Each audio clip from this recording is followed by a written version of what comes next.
माता बालक को थप्पड़ मार सकती है पर उसका प्रेम नहीं बदल सकता है। बालक के प्रति भाव हो, उसकी आवश्यकता वह महसूस कर रही है। जिस समय बालक को कोई रोग है और जो है वह फोड़ा हो गया है, बालक को पकड़ती है माता, चीरा लगाती है, बालक चिल्लाता कहता तो शत्रु है, शत्रु शत्रु है। उस समय क्या माता के हृदय को बालक समझ सकता है? माता के हृदय को बालक नहीं समझ सकता। उस समय शायद माता का हृदय इतना उच्च हुआ है कि लड्डू जिस समय बालक को देती है उसकी अपेक्षा माता का हृदय उस समय और भी जो है वह प्रेम से, दया से युक्त है। ऐसे ज्ञानी के व्यवहार को सामान्य व्यक्ति नहीं समझ सकता है। इसलिए नहीं समझ सकता है कि उसकी दृष्टि दूसरी है, उसकी दृष्टि संकोच को लेकर के है। पर ज्ञानी के हृदय को समझना बहुत कठिन। जैसे वह बालक माता के उस कृपापूर्ण थप्पड़ रूप जो कृपापूर्ण हृदय को नहीं समझ सकता है, ऐसे ज्ञानी के व्यवहार को सामान्य व्यक्ति नहीं समझ सकता है। इसलिए ज्ञानी के व्यवहार में भी कभी कभी सामान्य व्यक्ति को राग द्वेष दिखने लगता है, राग द्वेष का आरोप दिखता है। कभी कभी उसको जो है वह ऐसे तत्व दिखते हैं व्यवहार में कि जिसकी वह आलोचना करता है। पर यदि वह ज्ञानी के हृदय में प्रविष्ट हो जाए तभी समझ सकता है कि उसके द्वारा यदि गला भी किसी का काट रहा है तो वह भी कृपा शक्ति से पूर्ण व्याप्त हो। वह एक विलक्षण हित की दृष्टि से कर रहा है वह व्यवहार। इसलिए ज्ञानी के व्यवहार को समझना बहुत कठिन है। पर ज्ञानी के व्यवहार से उत्कृष्ट व्यवहार कोई नहीं हो सकता। एक चीज की चर्चा थोड़ी हम और करेंगे, तब इस विषय को समाप्त करेंगे। वह अपनी परंपरा का, भारतीय परंपरा का एक अमृत तत्व है और ज्ञान के लिए जो है वेदांत को समझने के लिए, वेदांत के लक्ष्य को प्राप्त करने के लिए उस अमृत को छोड़ करके, उस अमृत की उपेक्षा करके किसी को तत्वग्राहिता नहीं हो सकती है। बुद्धि से भले ही बहुत बड़े बड़े लेक्चर दे सकता है। वह तत्व है श्रद्धा तत्व। वह तत्व है श्रद्धा तत्व। जिस तत्व को, जिस भारतीय अमृत को ये पाश्चात्य शिक्षा ने अंधविश्वास करके आज उड़ा दिया, वह हमारे जीवन का अमृत है। वह हमारे जीवन का जो है ऐसा दुग्ध है कि जो हमको सदा पोषण देने वाला था। वह आपका स्वभाव है। कैसे स्वभाव है?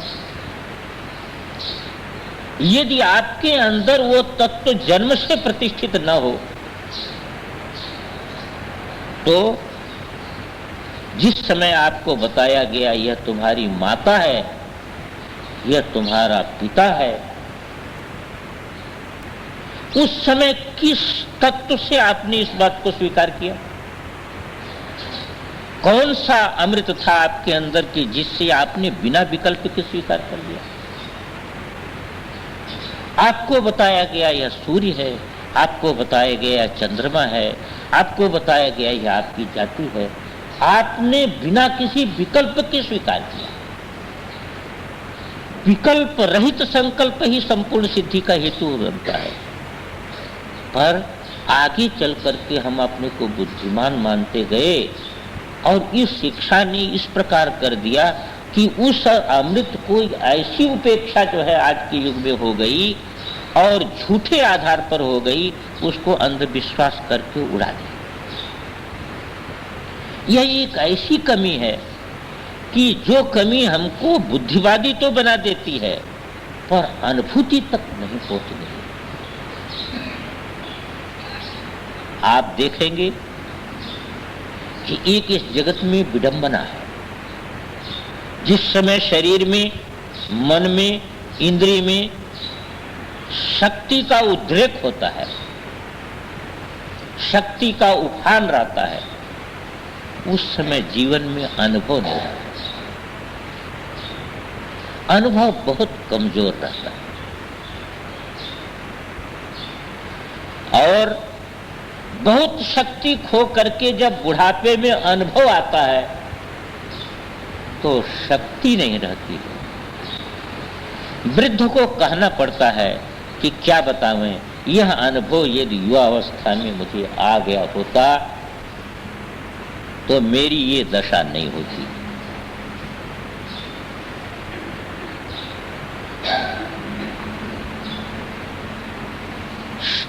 अपने यहाँ की परंपरा देखते हैं कि उसने देखा कि यदि दिव्य अनुभव के साथ युवक की शक्ति का संबंध बन जाए तो उसके शक्ति का अपव्यय नहीं होगा। वह अनुभव माता में है, पिता में है, गुरु में है। अरे शास्त्र एक अनुभव है जिसको हम प्रत्यक्ष और अनुमान से नहीं जान सकते। ऐसे जो है वह हजारों वर्ष की तपस्या समाधि से जिस जो है तत्व का अनुभव किया ऋषियों ने, वही हमारे लिए शास्त्र रूप में आज उपस्थित है। क्या आप अपने अनुभव को 10 वर्ष के बालक को समझा सकते हैं? नहीं समझा सकते। पर आपके अनुभव के अनुसार यदि वो बालक चलेगा तो उसका जीवन आगे बढ़ेगा, कि वह अपने अनुभव के अनुसार चलेगा तब उसका जीवन आगे बढ़ेगा। अरे अपने अनुभव से तो चलेगा तो उसको बहुत बड़ी शक्ति खोनी पड़ेगी, और जब अनुभूति प्राप्त होगी तो शक्ति नहीं रहेगी। आप जबरदस्ती यदि बालक को चलाते हैं तो उसके अंदर ग्रंथि बनेगी और आपका विद्रोही हो जाएगा। एक श्रद्धा तत्व ही ऐसा तत्व है कि जिस तत्व को लेकर के गुरु में अनुभव है, शास्त्र अनुभव है, अपने हितैषी बड़ों में अनुभव है, उस अनुभव के अनुसार अपनी शक्ति को संचालित करने की युक्ति श्रद्धा में है, वहां कोई ग्रंथि नहीं है। आज इतनी बड़ी आवश्यकता और सदा इतनी बड़ी आवश्यकता श्रद्धा तत्व की रहेगी कि बिना इसके जीवन किसी का पूर्ण हो नहीं सकता।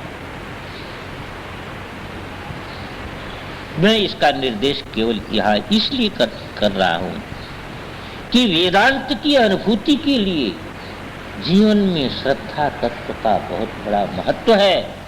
और ये श्रद्धा तत्व अंधविश्वास नहीं है, वह एक इतना वैज्ञानिक तत्व है कि जिसके बिना ये जो हमारा एक इतना दिव्य स्वभाव है कि जिसका आधार लिए बिना हम पूर्णता तक पहुंचने में समर्थ नहीं हो सकते। बुद्धि चमत्कार तो उत्पन्न करती है, पर बुद्धि हृदय में स्वीकृति उत्पन्न करने में समर्थ नहीं। वह चमत्कार बुद्धि का वैभव है, पर जब तक बुद्धि हृदय में स्वीकृत नहीं हो सकती है तब तक आप सिद्धांत के अनुसार बन नहीं सकते, तब तक आपका जीवन सिद्धांत के अनुसार प्रतिष्ठित नहीं होगा, तब तक वो बौद्धिक ज्ञान जो है आपका नहीं होगा, आपके लिए नहीं होगा। इसलिए हृदय में उसकी स्वीकृति बहुत अपेक्षित है, और वह स्वीकृति श्रद्धा के बिना कैसे? श्रद्धा के। इसलिए बुद्धिवादी जगत में अपने को प्रसिद्ध करता है कि मैं ऐसा हूं, सत्य वक्ता हूं। व्यवहार में झूठ भी बोल देता है पर किसी को पता न लगे। है? ऐसा झूठ बोल लेता है कि किसी को पता न लगे। वह चोरी कर लेता है, बुद्धिवादी बहुत बड़ी बड़ी चोरी कर लेता है, छोटी नहीं है? बहुत बड़ी बड़ी चोरी कर लेता है, पर पता नहीं लगने देता, किसी को सिद्ध नहीं करने देता है। पर यदि किसी के हृदय में वही तत्व, वही सिद्धांत प्रतिष्ठित है, वही धर्म प्रतिष्ठित है, तो उससे इस प्रकार का व्यवहार कभी हो ही नहीं सकता, क्योंकि उसके हृदय में बैठा हुआ है। हृदय में बैठा था, उसे दिखावा नहीं हो सकता है।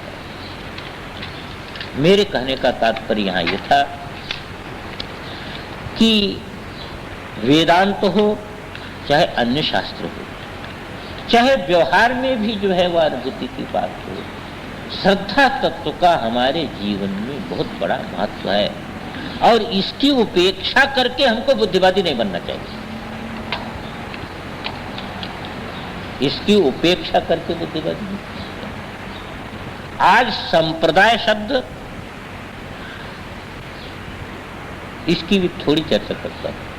आज संप्रदाय शब्द सुन करके जो है वह सभी के जो है दिमाग में बहुत ज्यादा क्रोध उत्पन्न हो जाता है, पर अपने यहां संप्रदाय शब्द बहुत महत्वपूर्ण शब्द है। शंकराचार्य भगवान तो ऐसा कह देते हैं कि सर्वशास्त्र विदपि असंप्रदायविद मूर्खवद उपेक्षा। संपूर्ण शास्त्रों का कोई पंडित हो पर परंपरा से उसके रहस्य को नहीं समझाओ, गुरु परंपरा से उसके रहस्य को नहीं जानता है, तो मूर्ख के समान उसको त्याग देना, नहीं तो बुद्धिवाद में आपको छोड़ देगा। मुझे आज इसकी चर्चा क्यों करनी पड़ रही है, दुख के साथ चर्चा करनी पड़ रही है कि आज बुद्धिमान लोग सोचते हैं कि बहुत ग्रंथ हो गए हैं और इन ग्रंथों को पढ़ करके उस ब्रह्म को हम पकड़ लेंगे इसी बुद्धि से।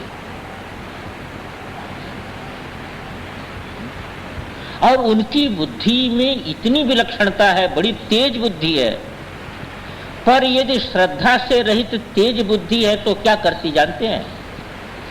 चाहे गुरु का वाक्य हो चाहे शास्त्र का वाक्य हो, उसको काटने में ही लगी रहती है, उसको अनुभव करने में कभी भी वो बुद्धि नहीं, उसको अनुभव करने में कभी। इसलिए और ये वेदांत ऐसा है कि अनुभूति का विषय है, बुद्धि का विषय नहीं, पहले हमने बता दिया। इसलिए इसको परंपरा से ही हम प्राप्त कर सकते हैं ज्ञान को।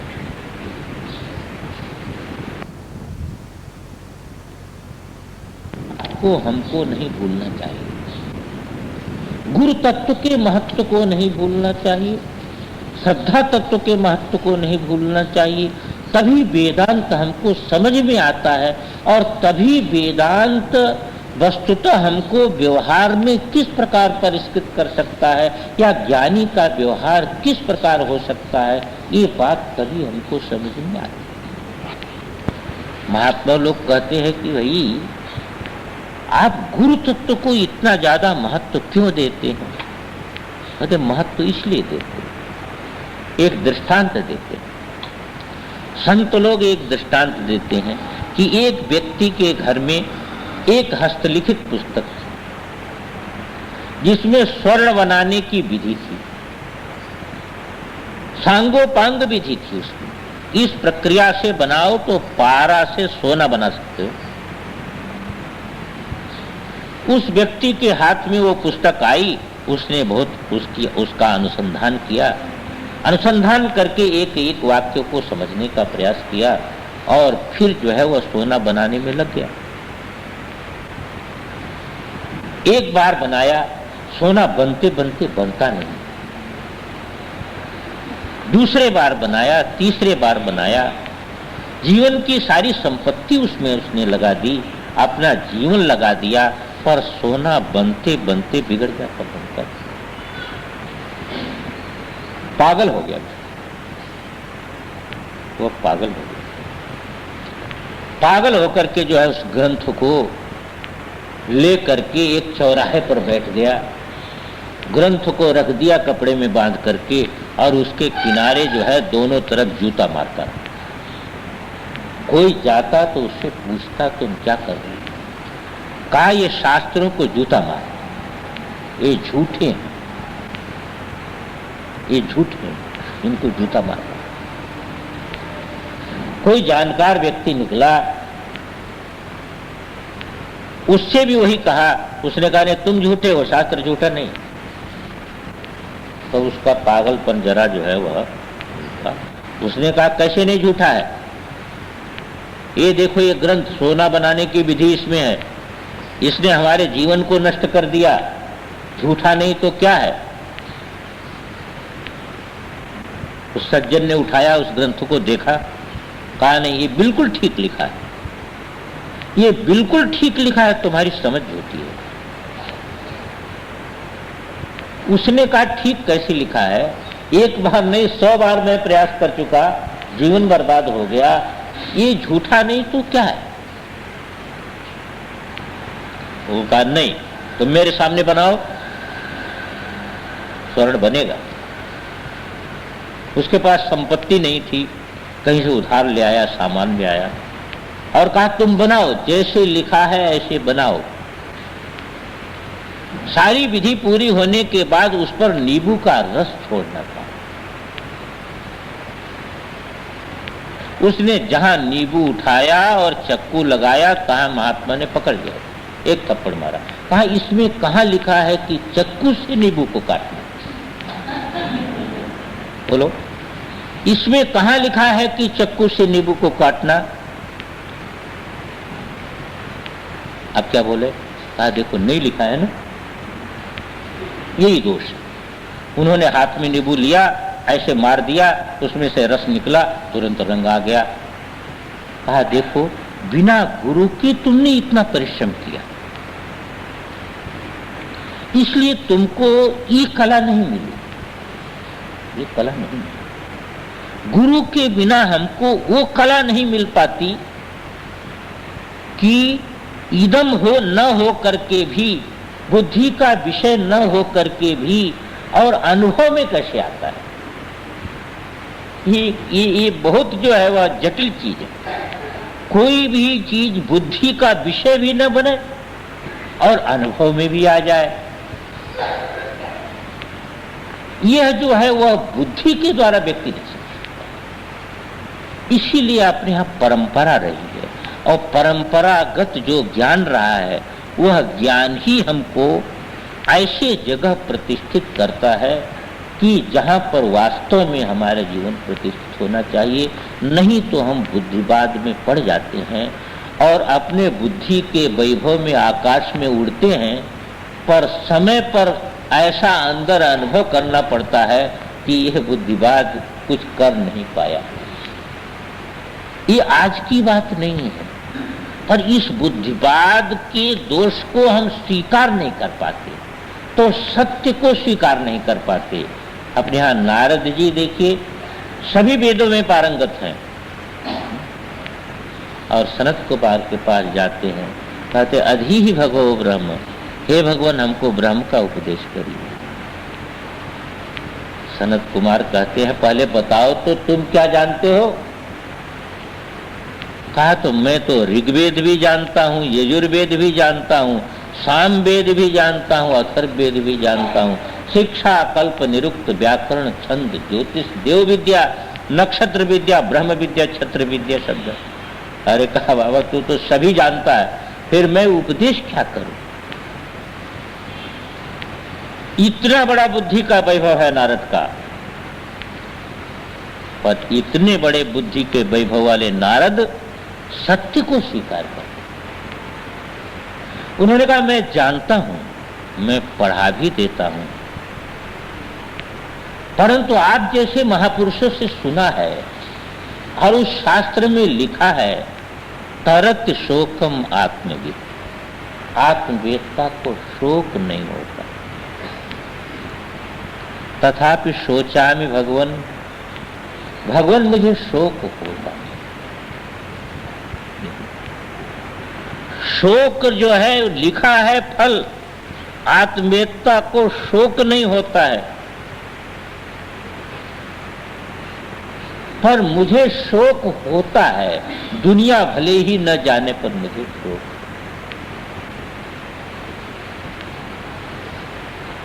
इस सच्चाई को जब स्वीकार कर लेता है और गुरु के चरणों में अपने अहंता को समर्पित कर देता है, तब उसको एक ऐसी अनुभूति मिलती है, एक ऐसी विद्या मिलती है जो परा विद्या है, अपरा विद्या में सारा का सारा शास्त्र की शब्दावली अपरा विद्या में आती है, परा विद्या की कोई शब्दावली नहीं। यदि परा विद्या की कोई शब्दावली होती तो बुद्धिवादी लोग फिर जो है वह ज्ञान को उससे प्राप्त करते, पर अपने आप परा विद्या की शब्दावली नहीं है, अपरा विद्या की शब्दावली है। ये ग्रंथ अपरा विद्या है, परा विद्या तो गुरु के पास है, वह परंपरा से कृपा से प्राप्त होने वाली, वह एक ऐसी दृष्टि है, ये बहुत वैज्ञानिक चीज है। आप देखिए, शब्द का विषय जो नहीं है और शब्द के लिए शब्द से उपदेश देना है, ये पहले दिन हमने कहा था। अनुभूति जिसके अंदर अनुभूति है वह उसके शब्द का लक्ष्य वह अनुभूति होगा, इसीलिए उसका शब्द अनुभूति में ले जाएगा।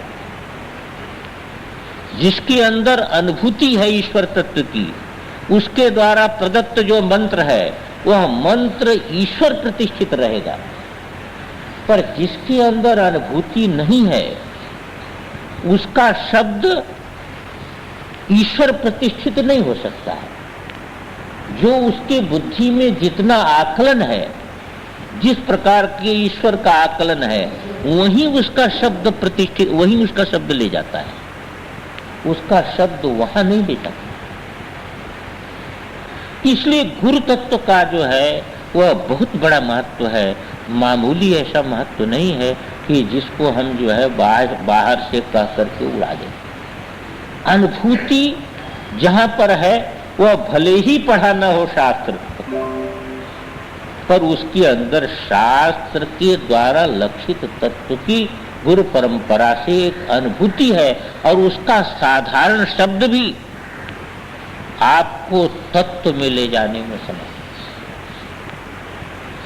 तो गुरु तत्व, श्रद्धा तत्व, ये भारतीय परंपरा की एक अमूल्य निधि रूप है, और उनकी उपेक्षा करके हम तत्वनिष्ठा में पहुंच नहीं सकते हैं।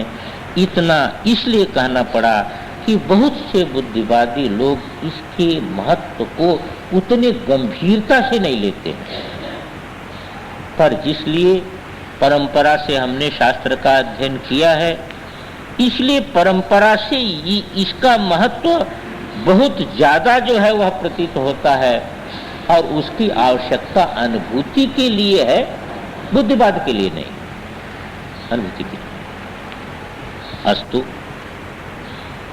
अब हम लोग प्रारंभ से देख लें कि आपको पहले ही बता दिया गया कि अशब्द पद ब्रह्म है, जो वेदांत का प्रतिपाद्य विषय है, पर प्रतिपादन तो शब्द के द्वारा होगा, इसलिए शब्द का अर्थ नहीं वाच्यार्थ न बन करके लक्ष्यार्थ, और लक्ष्यार्थ बनता है इसीलिए अधिकारी की आवश्यकता होती है। जब तक हमारे अंदर जगत की कामना बनी रहती है, तब तक यदि वास्तव में कहे तो हम मुक्त होना ही नहीं चाहते। यदि हम कहते हैं हम मुक्त होना चाहते हैं, तो यही कहो पहले कि हम इस कामना से मुक्त होना चाहते, इसका कोई उपाय बताओ। जगत से मुक्त होना तो तब आप चाहेंगे कि जब आपको जगत प्रिय नहीं लगेगा, जगत की कोई वस्तु आपको प्रिय नहीं लगेगी, जब आप जगत की परीक्षा करेंगे और व्यवहार के, आपके स्वाभाविक व्यवहार को बिगाड़ने में एकमात्र जो है वह बाह्य सहायक तो ये कामना ही है। अरे आप झूठ बोल देते हैं तो क्यों बोल देते? स्वभाव से बोलते हैं? नहीं, निमित्त से बोलते हैं। उसमें कुछ लाभ आपको दिखता है? उससे अपने अहंता का कुछ पोषण दिखता है, इसलिए। तो वेदांत का अधिकारी आप तभी बनेंगे, और जब तक जो है इस प्रकार का आपका चित्त निष्काम नहीं होता, तब तक आपको इसका प्रयास करना चाहिए कि हमारा चित्त निष्काम कैसे होगा। उसके लिए आपको साधन लेना चाहिए, उसके लिए आपको कर्तव्यनिष्ठ बनना चाहिए, क्योंकि जो है वह कर्म ठीक प्रकार से कर देने पर ही कर्म से मुक्ति मिलती है, ऐसे तो मुक्ति नहीं मिलती। आपको आलस्य छोड़ करके कामना रहित होने का प्रयास करना चाहिए और लक्ष्य जरूर वेदांत को रखना चाहिए। लक्ष्य जब आप अधिकारी बन जाएंगे तो आपको वेदांत का ज्ञान सहज होगा, पर सहज कैसे होगा? श्रद्धा और गुरु के माध्यम से होगा, इसलिए उसकी उपेक्षा करें। उपसंहार में हमको इतने कहना है कि जब हमने आपको बता दिया कि अपना वेद के 1,00,000 जो मंत्र हैं उसमें जो सकाम कर्मों के प्रतिपादक मंत्र हैं वो भी जब हमारे व्यवहार का शोधन वहां से आरंभ हो जाता है और शनै शनै शनै शनै सर्वोत्कृष्ट स्थिति जो है वही होती है कि जहां पर ज्ञान का उद्भव हो गया। इससे अच्छा व्यवहार का स्वरूप कहीं मिल नहीं सकता है। जैसे वास्तव में निस्वार्थ प्रेम, निस्वार्थ जो है वह कृपा, इसका स्वरूप भगवान में ही मिल सकता है या संत में मिल सकता है? ज्ञान दूसरे कहाँ मिलेगा आपको? कोई न कोई निमित्त रहता है, जगत के कामना में कोई न कोई। इसलिए एक आदर्श व्यवहार जो है वह ज्ञानी का आदर्श व्यवहार है। हम उसको, उस आदर्श को पूरे रूप में तो समझ नहीं सकते हैं, इसीलिए अपने यहाँ एक प्रक्रिया है। इसीलिए विशुद्ध जो ज्ञानी का व्यवहार है उसका अनुकरण करने के लिए नहीं कहा गया, उसका अनुकरण करने के लिए नहीं कहा गया, उसकी आज्ञा अनुसार व्यवहार करने के लिए कहा गया। क्यों अनुकरण करने के लिए नहीं कहा गया? वह दृष्टि हम जब तक नहीं प्राप्त कर पाएंगे तब तक उसका अनुकरण बहुत जगह भयावह हो जाता है। पर उसकी आज्ञा का यदि पालन करके व्यवहार हम करेंगे तो निश्चित ही हमारा व्यवहार हमको एक ऐसी स्थिति में ले जाएगा जहां पर हम उसके हृदय को समझ पाए। शास्त्र की परंपरा यही रही, उसकी आज्ञा अनुसार व्यवहार का शोधन करना, उसके व्यवहार के नकल करने का प्रयास नहीं करना। परमेश्वर के व्यवहार के नकल करने का प्रयास जीव नहीं कर सकता। करने लगे तो फेल हो जाएगा, कैसे करेगा? और हृदय वैसा नहीं है तो फेल हो जाएगा कि नहीं। परमेश्वर शक्ति जैसे कुंठित नहीं रहती है, उसका ज्ञान, उसकी शक्ति 6 दिन का जो है वह कृष्ण भले ही हो, 8 दिन का कृष्ण भले ही हो, पर उसकी ज्ञान, उसका ज्ञान, उसकी शक्ति कुंठित नहीं है। इसी प्रकार ज्ञानी का जो हृदय है वह किसी भी प्रकार से कुंठित नहीं होता है, वह सर्वात्म भाव में ओतप्रोत होकर के व्यवहार करता है। इसलिए उसकी व्यवहार की सब जगह हम नकल नहीं कर सकते, पर उसके आदेशानुसार यदि हम व्यवहार करना चाहेंगे तो निश्चित ही हमारे व्यवहार में जो है एक चमत्कार उत्पन्न होगा। इस प्रकार थोड़े समय में 3 दिन में हमने ये प्रयास किया। एक तो वेदांत का विषय क्या है, ब्रह्म ज्ञान किस प्रकार का है, और जो है वह किस प्रकार जो है ज्ञानाधिकारी बनते बनते ही हमारे जीवन में एक प्रकार का जो है वह चमत्कार उत्पन्न होने लगता है। और व्यवहार का कहीं भी ज्ञान से विरोध नहीं है, क्योंकि ज्ञान जो है व्यवहार का विरोधी नहीं है, वह अहंता का विरोधी है। ये अहंकार बाधित हो जाता है और अहंकार बाधित होने पर और भी सुंदर ढंग से व्यवहार। समय समाप्त हो गया। बोलो सच्चिदानंद भगवान की। ओम पूर्णमदः पूर्णमिदं पूर्णात् पूर्णमुदच्यते पूर्णस्य पूर्णमादाय पूर्णमेवावशिष्यते। ओम शांति शांति।